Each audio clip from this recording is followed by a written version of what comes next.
Bueno, vamos a iniciar con esta ilustración. Primero vamos a hacer de cuenta que esta jarrita simboliza a Dios y estos vasitos simbolizan nosotros, el ser humano. Y en el principio Dios creó al hombre y la mujer y los puso en un huerto, y en ese huerto pues pasaba algo. Dios puso diferentes árboles. Uno de estos era el árbol de la vida y el otro era el árbol del conocimiento del bien y del mal. Estos dos árboles son muy cruciales en la historia bíblica. Estos dos árboles muestran la elección de si elegimos la vida con Dios o si elegimos la independencia con Dios. Entonces son muy importantes. ¿Y qué es lo que pasó en la historia? Dios puso estos árboles y también puso árboles frutales. ¿Y qué cuenta la historia en Génesis? Que Dios en ese momento como que no se nombra en la escena y entra un personaje que vamos a hacer de cuenta que es este reloj. ¿Quién es este personaje? Es Satanás. Entonces aquí apareció Satanás. ¿Y qué es lo que pasa en la historia? Estos de acá se acercaron al fruto del conocimiento del bien y del mal.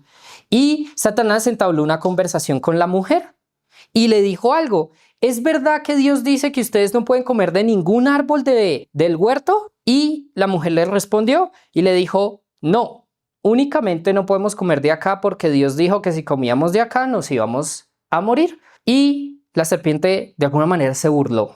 Le dijo como ¿realmente Dios dijo eso? Claro que no. Lo que pasa es que si ustedes comen de allí van a ser semejantes a Dios y Dios lo sabe. Entonces, por eso es que no los deja comer. Y la mujer vio, y cuando vio, sintió tentación, sintió un deseo de comer. ¿Y qué hizo? Comió. Porque el fruto se veía agradable a los ojos, y eso es lo que pasa con el pecado. Se ve agradable a nuestros ojos, pero en realidad es una trampa. Y le dio a Adán. Y cuando ellos tomaron de este fruto, algo pasó en su naturaleza. Pasaron de estar abiertos a Dios, en esta relación con Dios, que podían escucharlo audiblemente, que podían caminar con Él, a estar cerrados ante Dios, a estar en esta condición, a entrar en una muerte espiritual. No se murieron físicamente, pero desde ahí existe una muerte espiritual, una desconexión con Dios, pero también existe la muerte física, porque Dios no nos creó para destruirnos, no nos creó para que experimentáramos la muerte. ¿Y qué pasó acá? Ellos probaron del fruto y ese fruto trajo muerte, porque el pecado trae muerte. Entonces, ¿qué es lo que pasó? Ellos sintieron vergüenza y se escondieron, y porque escucharon que venía Dios. ¿Y qué hizo Dios? Dios confronta a Adán y le dice, Adán, ¿dónde estás? Adán le responde, no, Dios, es que nos escondimos porque escuchábamos que venías y estábamos desnudos. Y tuvimos vergüenza y nos escondimos. Entonces Dios le dice a Adán, ¿quién te dijo que estabas desnudo? ¿No será que tomaste el fruto que yo te prohibí comer? ¿Y qué hizo Adán? Lo que nosotros solemos hacer cuando estamos en una situación así. Es parte de la naturaleza humana. Es echar la culpa. Esto fue lo que hizo Adán. Le dijo a Dios, es que la mujer que tú me diste, esta mujer me dio de comer del fruto y básicamente es culpa de ella. Y también le echa la culpa a Dios porque le dice a la mujer que tú me diste, me dio de comer del fruto, me engañó. Luego Dios confronta a la mujer y ¿y qué hace la mujer? Lo mismo, dice, no, es que la serpiente me engañó, la serpiente me engañó y yo comí. Entonces eso es lo que nosotros hacemos cuando pecamos. Básicamente toda esta historia muestra cómo opera el pecado en nuestras vidas. Así como entró el pecado al mundo, es de la misma manera que opera. Es exactamente igual.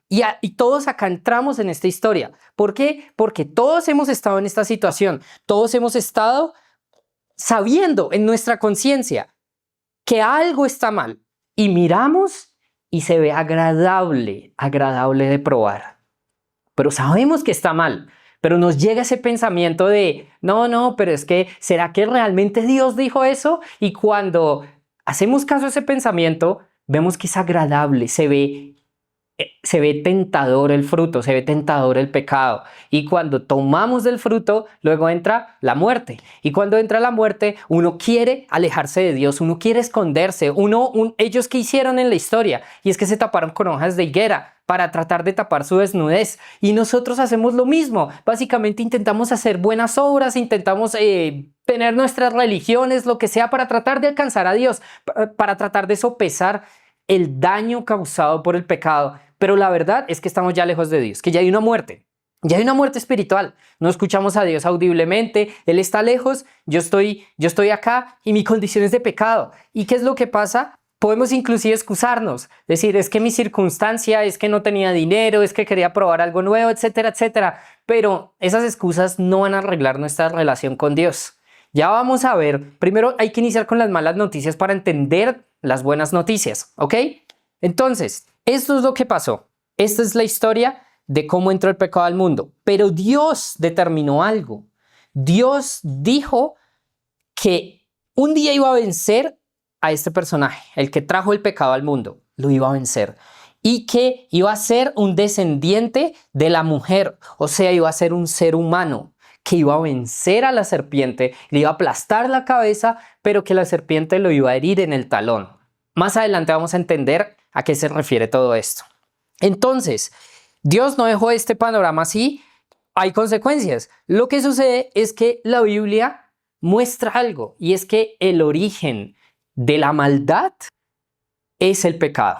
Básicamente, si no existiera el pecado, no existiría maldad en este mundo. Por ejemplo, si nadie matara, no existirían guerras. Si nadie robara, no existiría la corrupción. Si nadie fuera infiel, muchas familias se mantendrían en pie, etcétera, etcétera. Si eliminamos el pecado del mundo y el pecado de la humanidad, básicamente no existiría la maldad. Entonces, ¿por qué Dios no destruye la maldad de un solo chasquido? Porque eso implica que nos destruya a nosotros, porque somos parte de esa maldad. Entonces el plan de Dios es eliminar la maldad. El plan de Dios es eliminar el pecado, pero tiene diferentes etapas, que es lo que vamos a ver y vamos a explorar en toda la explicación. ¿Ok? Entonces, ellos pecaron contra Dios y Dios determinó que se iba a vengar de este personaje un día y determinó más cosas, que los iba a sacar del huerto. ¿Qué es lo que pasa? Si ellos toman de este fruto en esta condición, van a vivir para siempre. Es lo que dijo Dios. No pueden. ¿Por qué? ¿Qué significa eso? Como les dije ahorita, el pecado es el causante de la maldad. Y esta condición es lo que la Biblia llama la naturaleza pecaminosa. Es decir, es una inclinación hacia el pecado. Es una naturaleza inclinada hacia el pecado. Y si el ser humano está así por toda la eternidad, es decir, que toma el fruto de la vida y vive para siempre, significa que la maldad existiría por toda la eternidad y Dios no iba a permitir eso. Por eso es que los expulsó del huerto. Y cuando los expulsó, Dios empezó a ejecutar su plan. Su plan para devolvernos al fruto del árbol de la vida.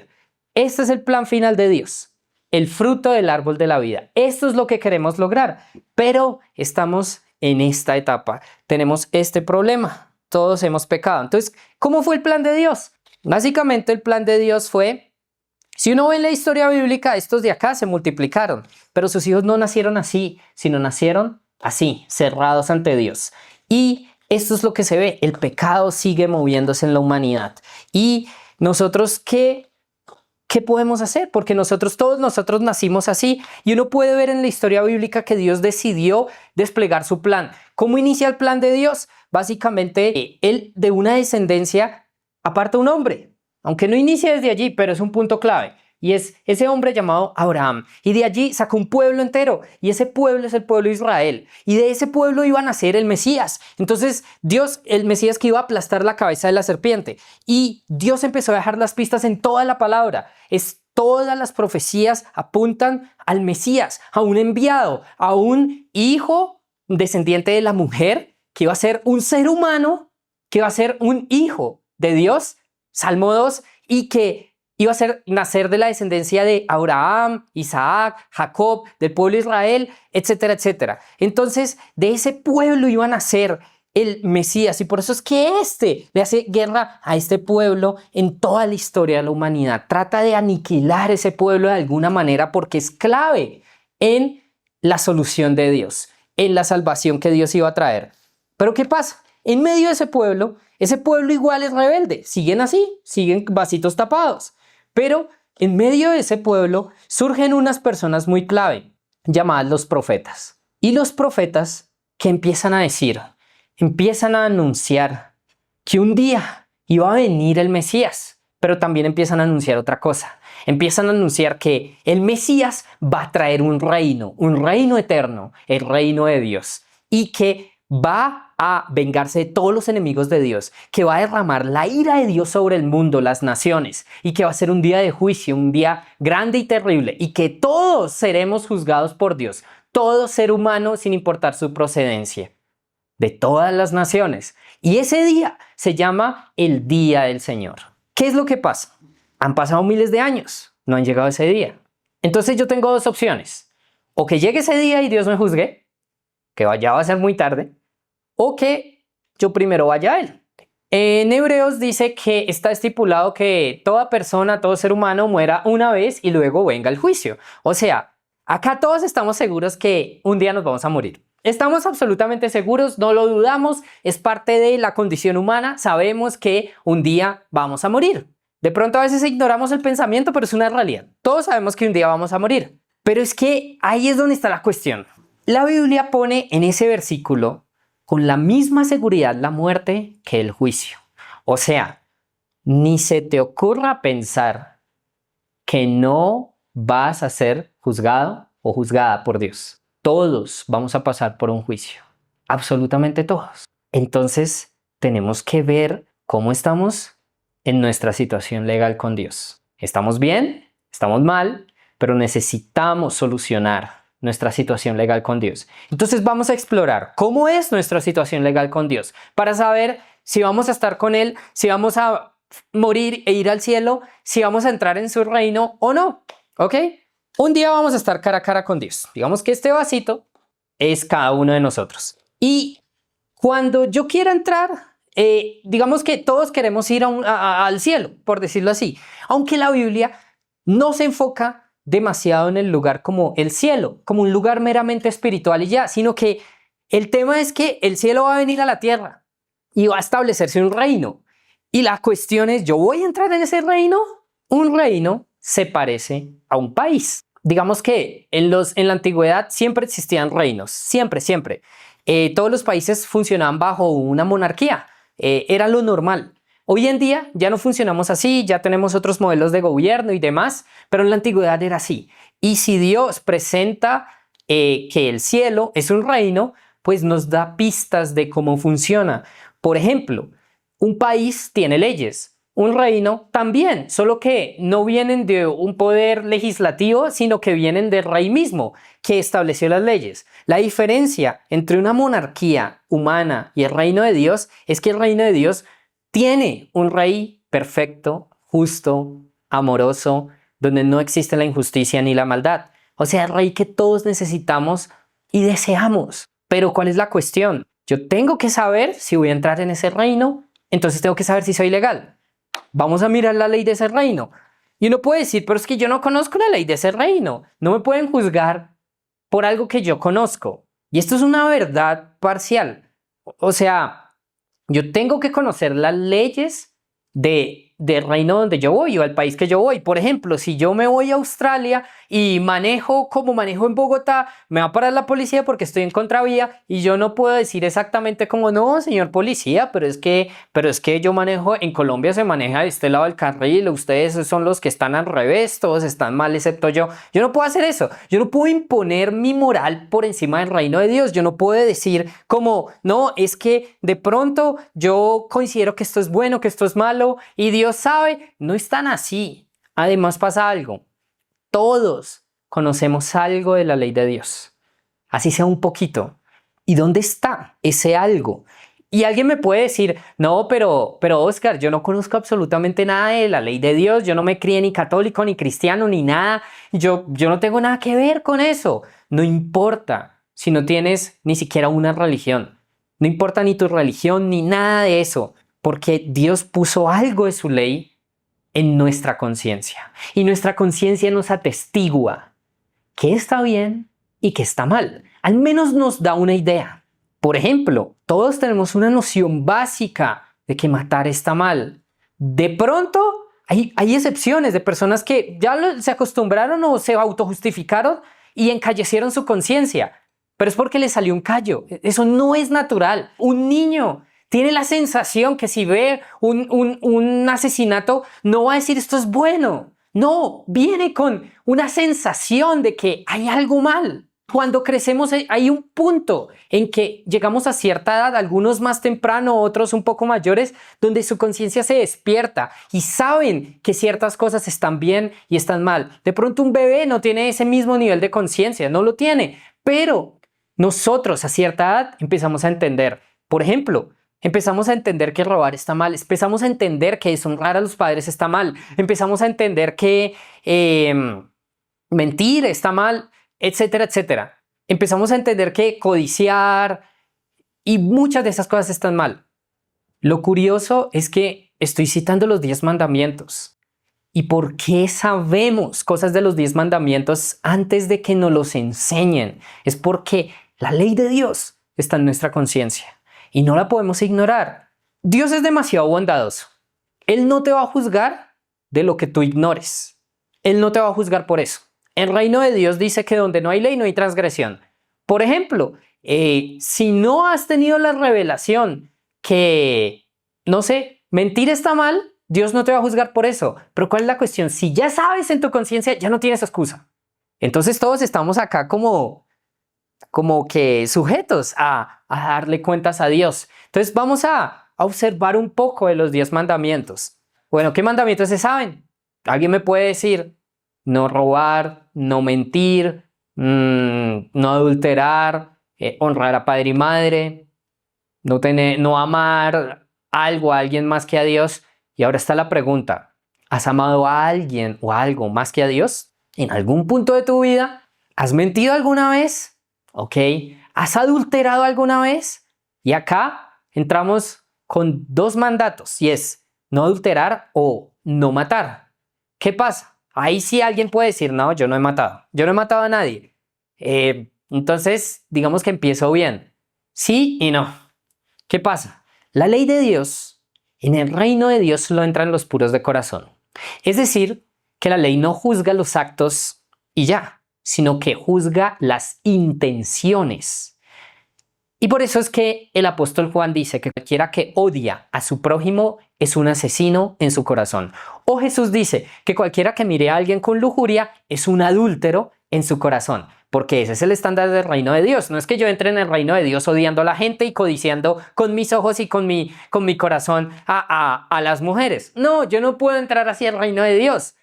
Porque en ese reino no se va a admitir maldad ni siquiera en el corazón. Entonces, según el estándar del reino de Dios, de pronto no según la ley colombiana, argentina, de cualquier país. No, o sea, si yo odio a alguien no me van a echar a la cárcel. Es legal. Pero en el reino de Dios no es legal. En el reino de Dios, entonces, según esa condición, yo sería idólatra porque he amado a algo, a alguien más que a Dios. He sido mentiroso, he sido adúltero, he sido asesino, etcétera, etcétera, he deshonrado a mis papás, etcétera, etcétera. ¿Qué es lo que busca la ley de Dios? No es condenarnos. Primero hay que dar las malas noticias para luego introducir las buenas. ¿Ok? Esto es una radiografía. Es como si yo te estuviera diciendo, mira, tienes un cáncer. Te hago una resonancia magnética y veo un tumor gigante. Pero también tengo la cura, tengo la solución. Y digamos que lo descubrimos a tiempo. Hay una solución. Pero primero tienes que estar consciente de que necesitas salvación, de que no vas a entrar al reino de Dios si eres un vasito así. No vas a entrar si tu condición es de pecado. No se puede. Tenemos un cáncer y toda la humanidad tiene un cáncer, pero no es un cáncer que nos va a matar y ya. Es un cáncer que nos va a matar eternamente. Es un diagnóstico mucho más serio porque es para siempre. Por lo tanto, la urgencia de solucionar esto es extrema. Por eso es que el evangelio es el mensaje más importante que existe en la historia de la humanidad. No existe otro mensaje más importante, es el mensaje de Dios para la humanidad, por la urgencia, porque Dios nos ama. Dios nos creó a su imagen y semejanza y Él no se complace de la muerte del malvado. Él nos ama a cada uno de nosotros. Él nos creó a su imagen. Por eso es que hacemos matemáticas, arte. El ser humano tiene unas capacidades increíbles. Pero necesitamos solucionar nuestra condición de pecado. Y Dios quiere advertirnos porque quiere salvarnos. Ese es el punto de todo. Yo estoy bajo esta condición. Pero es normal que yo pueda tener ideas en mi mente. Yo las tuve alguna vez. Ideas que pueden ser peligrosas. Como cuando me hacen la resonancia magnética, me descubren el tumor y yo digo, no, eso es que la pantalla estaba mala. Y me empiezo a llenar de ideas para tratar de negar la verdad. Tratar de negar que me voy a morir. ¿Y qué va a pasar después? Me muero. Entonces, eso es peligroso. Y pues esto, yo tengo que solucionar el problema. ¿Y cuáles pueden ser esas ideas peligrosas? Por ejemplo, decir, un momento, yo tengo más buenas obras que malas. Si yo hago una balanza de malas obras y buenas obras, pues así como en las caricaturas, como que se mueve la balanza y mis obras buenas ganan. Y listo. Y Dios me va a dejar pasar porque yo tengo más buenas obras que malas. Este argumento no funciona. Y acá la ley de Dios funciona igualito que la ley humana. ¿Cómo así? Por ejemplo, si yo me paso un semáforo en rojo y me para un policía y me va a poner un parte y yo le digo al policía, señor policía, desde que yo salí de mi casa llevo 10 semáforos en verde. Lo justo sería que usted me reste 1 y me pague 9. Más buenas obras que malas, ¿no? Pues obviamente no va a servir. Me va a poner otra parte por dármelas del chistosito. Así no funciona la ley. La ley me castiga por lo que yo rompo, por lo que yo incumplo, y esto lo dice la Biblia. En Romanos dice que la ley está hecha para los transgresores. Es lo mismo.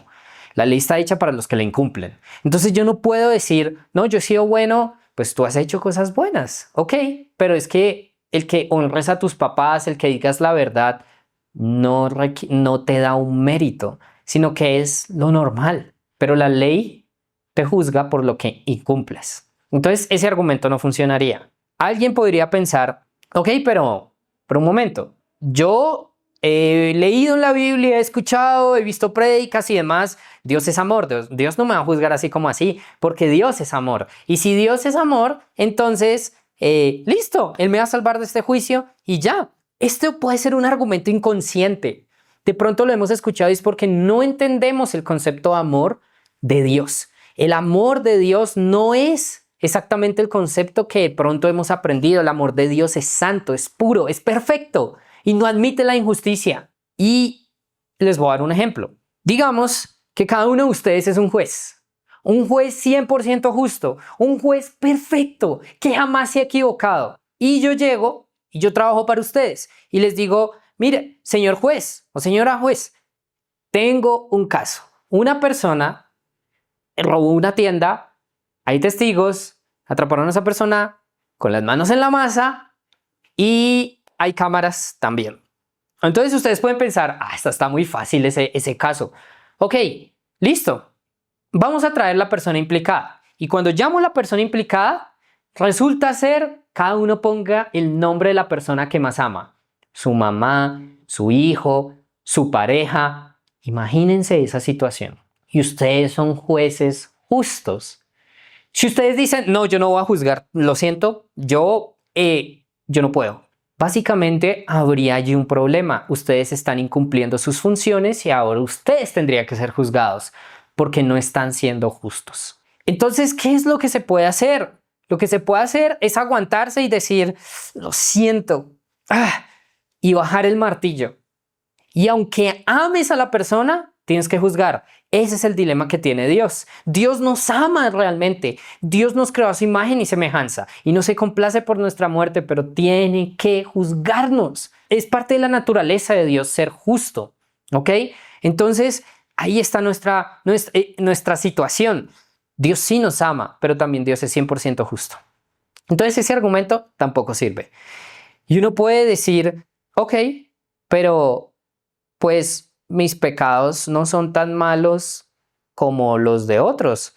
Bueno, puede que sí, es verdad. Pero, ¿qué dice la ley de Dios? La ley de Dios dice que la paga del pecado es la muerte. ¿Qué pecado? No, de hecho en Santiago dice, el que rompe un punto de la ley, se hace culpable de haber roto toda la ley. O sea, la condenación es muy general. Una mentirita o genocidio. No, la condenación es rompiste la ley, pecaste. La palabra pecado significa errar al blanco. ¿Cuál es el blanco? La ley de Dios. Entonces, claro, puede que hayan peores consecuencias en la eternidad por tu nivel de maldad, pero la Biblia no se enfoca en eso, sino en la condición de separación con Dios. Cualquier pecado te separa de Dios, cualquiera. Y la paga del pecado es la muerte, es lo que se determina. No solo eso, la ley de Dios juzga por complicidad. ¿Cómo así? Sucede que igual que la ley humana juzga por complicidad. Si alguien roba un banco y si yo sé y ayudé a esa persona y no sé, le di información del banco porque yo trabajaba en ese banco y atrapan a esa persona y él así como decimos en Colombia, me sapea, pues yo me voy para la cárcel también por cómplice. Entonces, en la ley de Dios también se juzga por complicidad. Y ahí es donde está el dilema. Este personaje, Dios ya juzgó a Satanás, a la serpiente, y determinó que él, junto con todos sus ángeles, van a recibir como herencia un lugar llamado Lago de Fuego, un lugar de tormento. ¿Por qué? Porque él es demasiado perverso y malvado. Y debido a eso, recibe una condena muy extrema. Pero él lo sabe, entonces él dice, bueno, yo un día voy a ser arrojado allí, yo ya estoy condenado, pero mi venganza con Dios es la siguiente. Yo no me voy solo, yo me llevo a los que más pueda. Yo me llevo a lo que Dios más ama y es el ser humano. ¿Y cómo? Pues por complicidad. Yo los tiento, ellos pecan, entonces me están colaborando. Yo le digo a Dios, hey, mira, fulanito pecó por complicidad, él merece una condena similar a la mía, el infierno, ¿o no? ¿Y la ley de Dios determina eso? Sí, sí lo determina. Entonces por eso es que Jesús advirtió tanto el tema del infierno, un lugar de tormento. El pecado nos mata y nos aleja de Dios y nos lleva a un lugar donde es todo lo contrario a Dios y es un lugar de tormento eterno, un lugar donde hay fuego, tormento. Y Dios no quiere que vivamos eso, Dios no quiere que terminemos allí. Este principio de complicidad puede ayudarnos a favor más adelante. Pero en este punto, en realidad nos juega completamente en contra. Y porque es que nosotros somos cómplices de Satanás si le ayudamos en su obra. Él trajo el pecado. Por ejemplo, Jesús dijo, Él es el padre de toda mentira. Si yo miento, estoy siendo cómplice del padre de toda mentira. Me estoy aliando a Él, estoy haciendo sus obras. Y ahí está el problema. ¿Ok? Bueno, vamos a continuar. Y uno puede decir, bueno, está bien, pero un momentico, o sea, en los juicios tienen que mostrarme las pruebas, ¿no? Yo creo que nadie va a hacer esto delante de Dios, pero igual Dios lo va a hacer. Imaginémonos que el partido de su selección, de su país, va a jugar. Y ¿qué es lo que pasa? Cuando están en el entretiempo, sale un video de 30 segundos, un minuto, con la compilación de los peores pecados que ustedes han hecho. Esas cosas que nadie sabe, estas cosas secretas, sale ese video. ¿Ustedes cómo se sentirán si sale ese video? Se van a sentir terrible. Y si ustedes se sienten avergonzados con gente que es igual o peor, ¿cómo no será cuando en serio ese video sea proyectado delante de Dios y sus ángeles? Porque los libros serán abiertos, las obras de cada uno van a ser expuestas. Uno no va a decir, ay, no estuvo tan mal. No, uno va a saber, soy culpable. Entonces, nosotros no tenemos básicamente una excusa, nosotros sabemos la realidad, solo que de pronto la ignoramos. Pero un día esto va a quedar completamente expuesto y vamos a saber que Dios es justo, que realmente Él es justo. Entonces, uno puede decir, un momento. ¿Hay alguna forma en la Biblia que haya perdón de pecados? ¿Hay alguna forma en el reino de Dios para que haya perdón de pecados? Bueno, busquemos en la Biblia. Sí, encontramos algo. Pablo en Romanos dice, sin derramamiento de sangre no hay perdón de pecados. Por lo tanto, y esto se muestra en toda la Biblia, por medio del derramamiento de sangre hay perdón de pecados. Y uno dice, ok, esto suena un poco barbárico, un poco extraño, pero tiene un sentido. Les voy a explicar. El pecado trae muerte. ¿Qué es lo contrario a la muerte?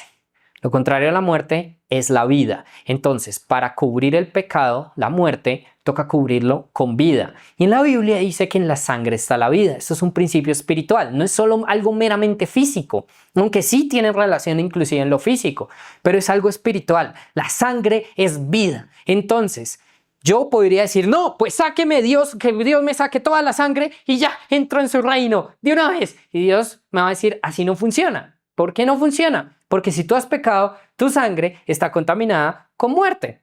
Por lo tanto, la única sangre que puede pagar el perdón de pecados, que puede limpiar el pecado, tiene que ser una sangre de un ser humano sin contaminar. Es decir, que nunca haya pecado. Es la única. Acá ya se empiezan a ver las buenas noticias. Ya creo que lo están viendo. Entonces yo no me puedo salvar a mí mismo. La paga del pecado es la muerte. Y por complicidad, condena, infierno. No puedo hacer nada más. Y mis excusas básicamente no funcionan. Esa es mi realidad con Dios. Y Dios juzga el pecado también según el nivel de autoridad. Y esto pasa en lo natural. Por ejemplo, si yo digo una mentira y yo tuviera, no sé, un hermanito pequeño, de 1 o 2 años, y ese hermanito descubre que yo dije una mentira de que no fui al trabajo, pues no va a pasar mucho. Pero si de pronto, no sé, un amigo descubre esa mentira, bueno, de pronto no pase mucho, pero ya es un poco más serio. Si mi mamá descubre esa mentira, me empiezo a meter en problemas. Si mi esposa descubre esa mentira, mayores problemas. Si mi jefe descubre esa mentira, puedo perder el trabajo. Y si yo le mentí, por ejemplo, a un presidente, estoy en graves problemas. Puedo terminar en la cárcel. El nivel de autoridad marca también las consecuencias de mis actos. Y ahora nosotros hemos pecado contra la máxima autoridad del universo, que es Dios. Por eso las consecuencias son las máximas, porque no existe nadie encima de él. ¿Ok? Esa es nuestra situación legal con Dios. Y Dios dice, yo voy a bajar el martillo, te voy a declarar culpable. Culpable de haber roto mi ley y no puedes entrar en mi reino. Pero antes de que Dios baje el martillo, te dice algo. Te dice, mira, yo sabía que todo esto iba a pasar. Yo sabía y yo sé la condición de cada uno de ustedes. Es más, yo sabía que iban a pecar aún antes de la creación del mundo. Pero yo no quise que se perdieran. Y yo ya tenía un plan. El plan es el siguiente. Yo tengo un hijo. Él y yo somos uno. Él va a hacer lo siguiente. Él va a vivir la vida que tú no pudiste vivir. Y en este momento, que es el momento del juicio, vamos a hacer un intercambio.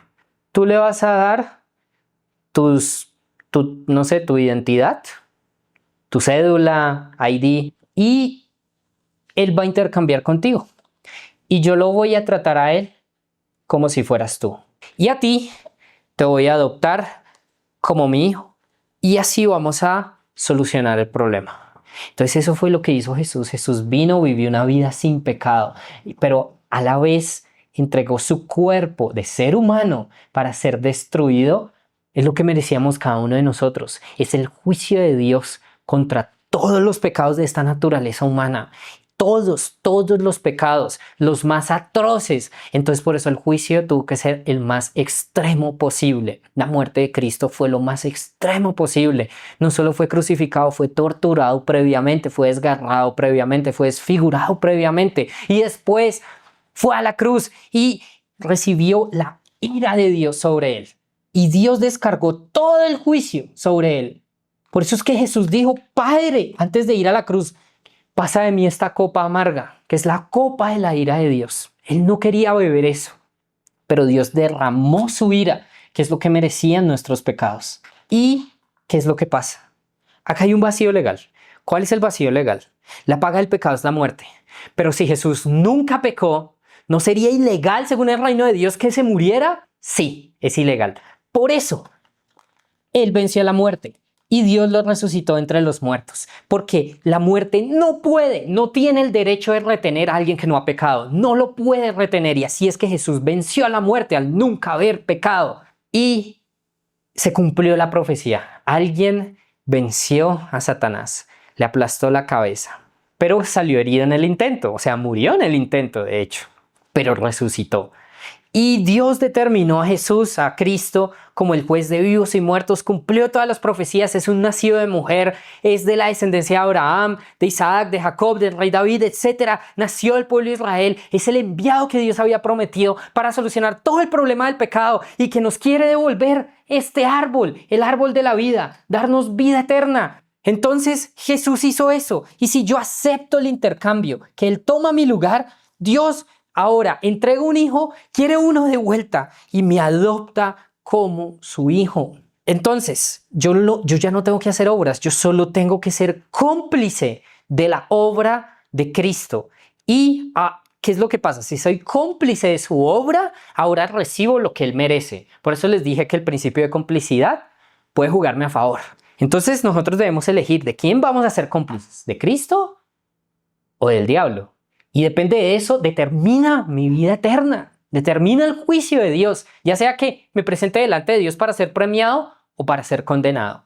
Entonces, esto de pronto lo hemos conocido, hemos visto en las películas cómo Jesús se entregó y demás, y el intercambio que Él hizo por nosotros, y cómo derramó su sangre sin pecado. Entonces, sí sirve esa sangre para el perdón de pecados. O sea, Él compró el perdón de pecados de la humanidad y lo puede dar a quien Él quiera. Pero yo he pecado demasiado feo. No importa. El nivel del sacrificio de Cristo cubre todo pecado. Todos los pecados que están en mi carne, que mi carne me arrastraron a hacer, así sean terribles, así sean serio genocidio, Jesús pagó por eso. Y tengo el chance de ser salvo. Tengo perdón de pecados. Dios tiene la capacidad de perdonarme. Su bondad es demasiado grande. Ahora la cuestión es, ¿yo cómo recibo esto? ¿Cómo recibo la salvación y el perdón de pecados? Para legalizarme en el reino de Dios, esto es igual que un país. Si yo quiero entrar en un reino, pues yo tengo que estar legal. Entonces imaginémonos lo siguiente, que debajo de la puerta de mi casa llega un formulario. Yo veo el formulario y resulta ser de la embajada americana. Yo leo: señor Oscar Vera ha sido invitado para ser ciudadano americano. Y yo quedo como, no puede ser. Esto de pronto es como falso, yo no creo que sea tan cierto. Si me voy a la embajada, de pronto me van como a robar o algo así. Y agarro el formulario y lo boto a la basura. Digamos que la invitación fuera cierta. ¿Yo recibo algo? Por supuesto que no. Porque el primer requisito para recibir una invitación a otro país es la fe, es creer.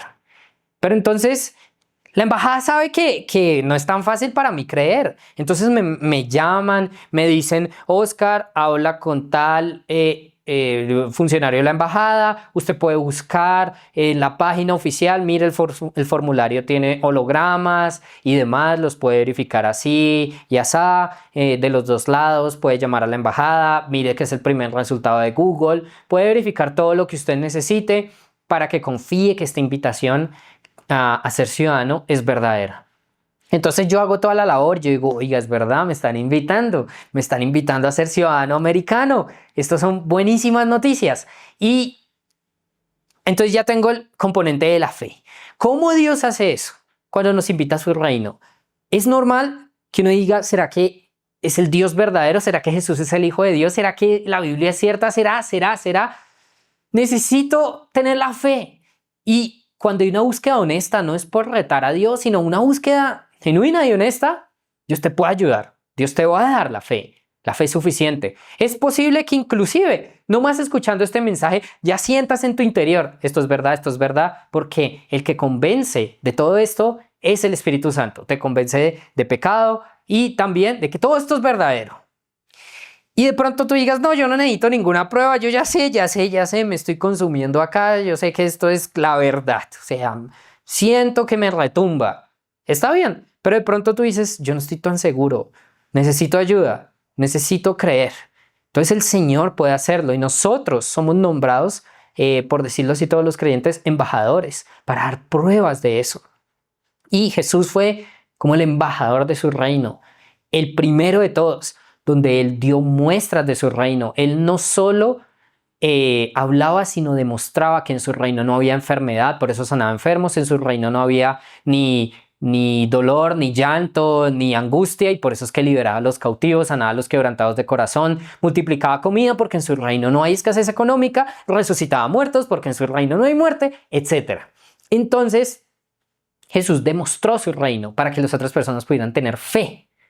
Nosotros igual debemos demostrar el reino de Dios para que los otros con poder, no por medio de solo palabras, sino poder demostrar directamente el reino de Dios con señales, prodigios. Por eso es que el reino de Dios es acompañado de señales, es algo completamente bíblico.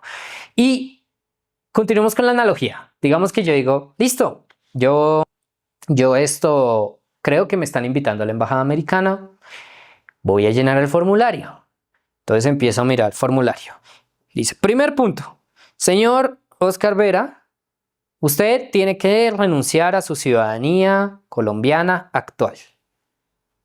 Y no solo en teoría, lo tiene que hacer de manera inmediata y de manera práctica. Es decir, ya no puede tomar costumbres colombianas. Olvídese de comer buñuelo, lechona, tamal, pan de bono, bandeja paisa, se acabó.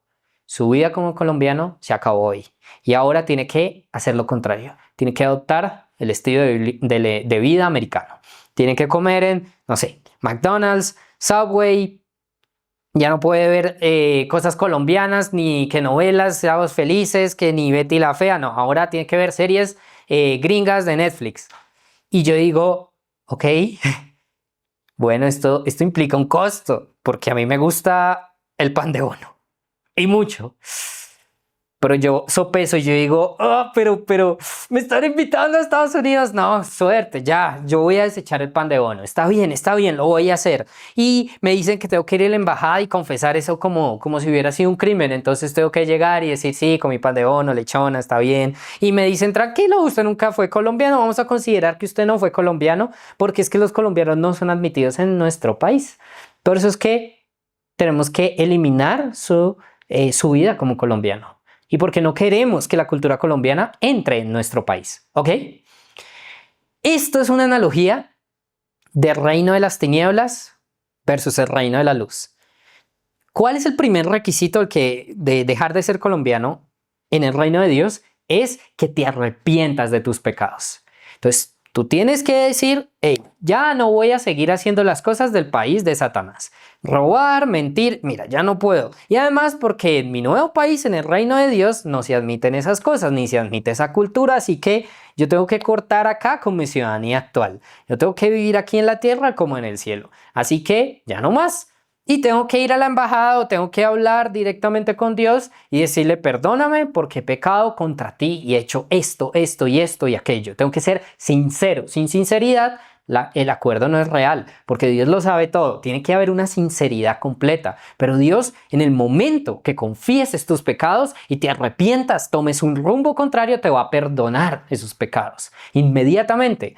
Entonces, yo llego feliz y digo, bueno, listo, me voy para Estados Unidos. Busco tiquetes, los compro, me voy para el aeropuerto y en el aeropuerto me llevo una mega sorpresa. Me para un policía y me dice, necesito pasaporte. Y yo, claro, normal, los controles aduaneros, doy mi pasaporte, buscan en el sistema y me dicen, señor Oscar Vera, usted tiene crímenes contra el Estado colombiano. Y yo quedo como, ok, ¿cómo así? Y digamos que yo digo, sí es cierto, yo he hecho crímenes, he robado por aquí y por allá, no pagué cárcel, debo todo, ok, creo que me descubrieron. Y el policía me dice, usted no puede salir del país, usted tiene que pagar cárcel en Colombia. Y me arresta. Y yo digo, espérese un momento, deme una llamada. Y me dicen, bueno, si quiere llame. Pero usted no puede salir del país. Si yo no puedo sacar el formulario y decir, no, pero me están invitando en Estados Unidos. No. Eso no es válido. Yo tengo que pagar en Colombia. Si tengo crímenes en Colombia. Y ahí con las esposas hago la llamada. Hola. Y llamo a la embajada. Tengo este problema, tengo esta situación. ¿Qué hago? Y me dicen, Oscar, usted no llenó todo el formulario. Usted tenía que llenar el segundo punto. Nosotros sabíamos que usted era un criminal. Nosotros sabíamos toda la situación. Usted lo que tenía que hacer es llenar el segundo punto. Entonces yo miro el formulario y veo el punto y dice, señor Oscar, usted tiene que borrar toda la evidencia de que alguna vez fue colombiano. Saque un acta de defunción, rompa la cédula, el registro civil, declárese muerto y borre las evidencias, sus diplomas, todo de que alguna vez fue colombiano. Y hasta, mejor dicho, oficie un funeral en su nombre. Y yo dije, ay, yo no lo hice, yo no sabía que era tan importante. Y me explican, claro, Oscar, es muy importante porque la única forma de librarse de la justicia y de crímenes pendientes es la muerte, digamos, la última instancia. Cuando yo me muero, pues ya la policía no me va a perseguir, porque yo figuro muerto. Entonces, digamos que yo, antes de ir al aeropuerto, lo hubiera hecho y no me hubiera pasado este problema. Y yo llené, yo rompo la cédula, rompo todo, me declaro muerto y llego al aeropuerto. Y cuando llego al aeropuerto, este policía me observa, me pide papeles y cuando ve, pues yo no figuro en el sistema. Es más, figura ahora una persona nueva, con un nombre en inglés. Y me dicen, pero señor, ¿usted no es Oscar Vera? Y yo digo, no, sir, I'm Max Power, yo qué sé, cualquier nombre. Y me dejan entrar, porque yo ya no tengo un pasado judicial, quedé libre. ¿Por qué les hago toda esta analogía? Porque es lo que nos pasa en el reino de Dios. En realidad somos criminales y tenemos deudas pendientes. Entonces, cuando yo me arrepiento, cuando paso de acá a acá, Satanás trata de detenerme y decirme, es como ese policía, usted no se me va de mi país porque usted tiene deudas pendientes, usted ha pecado con su cuerpo, yo tengo autoridad. Así que sí, puede que Dios lo perdone, pero yo no. Y Dios me dice, ok, tienes que oficiar un funeral, tienes que borrar la evidencia y aquí quedas libre, quedas completamente libre de la esclavitud y de que te devuelvan al reino de las tinieblas. ¿Cuál es esa forma? Es el bautizarse. Es el funeral, es morir al pecado, es morir a mi antigua vida, es borrar la evidencia de que lo que alguna vez yo fui y resucitar una nueva vida. Y así Satanás ya no va a tener dominio sobre mí. Es lo que vivió el pueblo de Israel. Pasaron de un país a otro, pasaron de Egipto a la tierra prometida. Faraón simboliza a Satanás, Moisés simboliza al Mesías. Y con poder Dios los sacó de Egipto, pero que los liberó completamente de Egipto porque Satanás, el faraón, dijo, hey, ustedes no se me van, se me devuelven, y mandó su ejército. Y lo que los salvó fue que se abrió el mar y ellos pasaron en seco y luego se cerró el mar. Y eso es el símbolo del bautismo que ahora nosotros hacemos para ser salvos de la esclavitud en Egipto, ser salvos de la esclavitud en pecado, porque eso es lo que hace el ejército de Faraón, esclavizarnos al pecado, esclavizarnos a este mundo. Entonces necesitamos morir a todo eso, y para eso el Señor mandó que nos bautizáramos. Es demasiado importante. Si quitamos este mensaje, no hay libertad, no hay nuevo nacimiento, no hay un evangelio completo. Pero ¿qué pasa? Digamos, si yo llego a Estados Unidos y me piden papeles y yo no tengo papeles, pues me deportan. Yo no me puedo presentar hacia Estados Unidos. Ahí es que tengo que llenar el tercer punto del formulario. Entonces vamos a recapitular.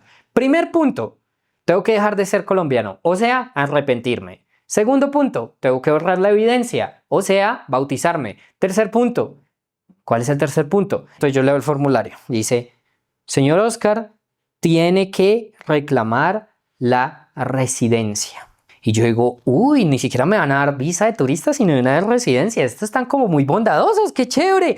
Y voy a la embajada y me la dan.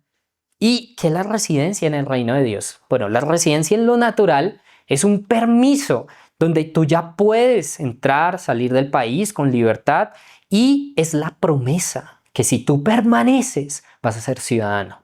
Ya nadie te puede quitar eso. Si tú permaneces vas a ser ciudadano. Y así es igual en el reino de Dios. ¿Cuál es la residencia del reino de Dios? No es cualquier cosa, es algo mucho más poderoso y profundo. Es recibir el Espíritu Santo de Dios. Entonces, si volvemos a la analogía de los vasitos, es pasar de este estado a este estado y que Dios entre en mí. Esa es la residencia en el reino de Dios. Que Dios entre por dentro mío.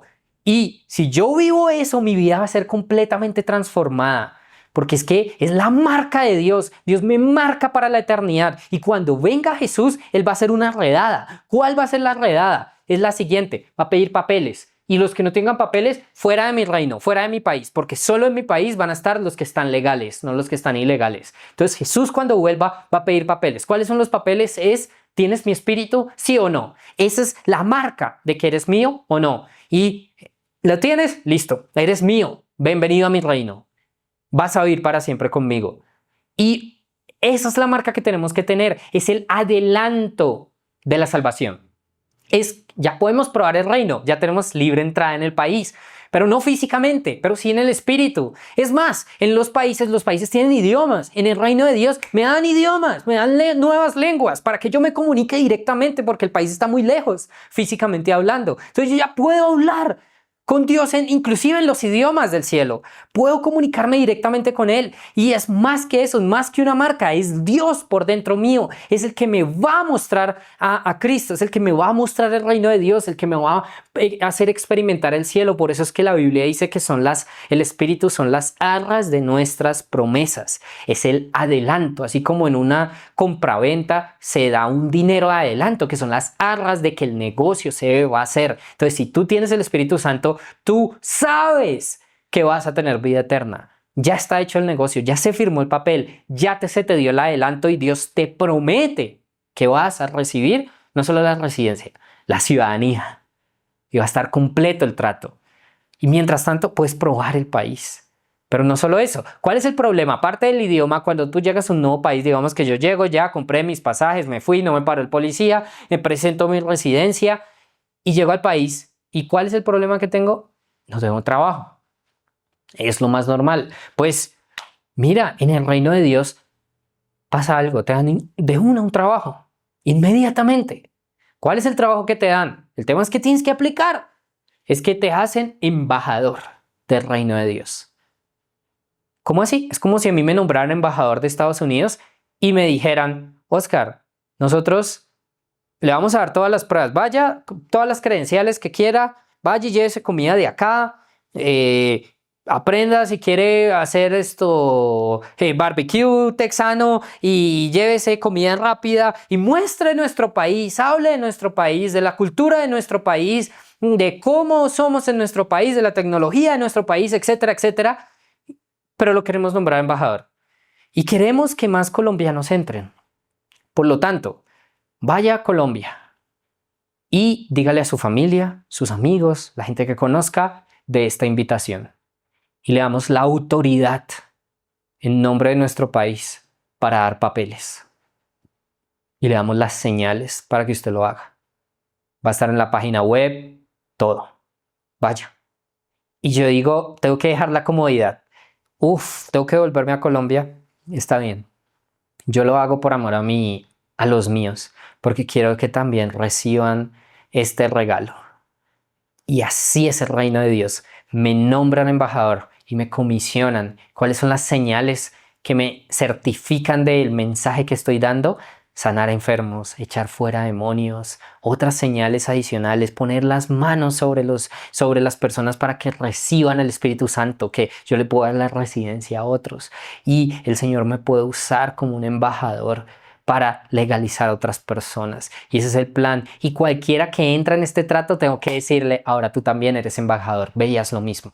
Entonces, por eso es que este mensaje toca hacerlo de manera ilustrativa, para que la gente lo copie y lo entregue, y a su vez entreguen a otros, porque el reino de Dios tiene que llegar hasta lo último de la tierra, y entonces vendrá el fin. Ese reino solo va a venir cuando llevemos el evangelio a todas las etnias de la tierra. Y esa es la labor de los embajadores, es la labor de la iglesia, que es la embajada del reino de Dios. Y eso es el evangelio. ¿Quieres recibir esa residencia? ¿Quieres recibir el ser ciudadano del reino de Dios? Ahí está el llamado.